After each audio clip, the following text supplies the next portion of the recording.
Umarap sa Independent Commission for Infrastructure si Ilocos Norte 1st District Representative Sandro Marcos para sa pagdinig ngayong araw. Pero hindi ni-livestream ang buong pagdinig dahil sa hiling niyang executive section. Para sa iba pang detalye, nasa linya ng telepono si Gerard de la Peña. Gerard, bakit ba humiling ng executive session si Congressman Marcos?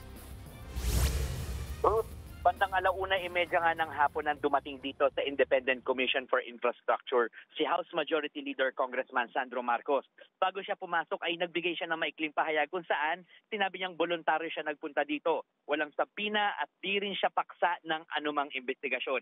Pero handa naman daw siya magbigay ng mga nalalaman niya para makatulong sa investigasyon ng komisyon. Pero tulad ng mga nakaraang sumalang sa hearing dito ay humiling naman ng executive session ang kampo ni Marcos. Ang sinasabi ng kanyang abogado baka raw yung mga detalye, yung mga datos na ipapakita dito ni Congressman Sandro Marcos ay baka raw maka-apekto baka may hindi magandang epekto dun sa ginagawang investigasyon ng ICI. Samantala, wala namang balak humarap sa komisyon si Davao City Congressman Pulong Duterte. Hindi naman daw independent itong komisyon, kundi isang propaganda para gawing punching bag ang mga hindi kaalyado.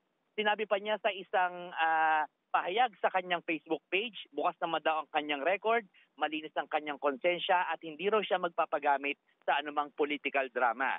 Sa ngayon, Ruth, ay ongoing pa ang pagdinig pero nangako naman itong si Congressman Sandro na magpapaunlak ito ng interview pagkatapos ng kanyang hearing. Ruth.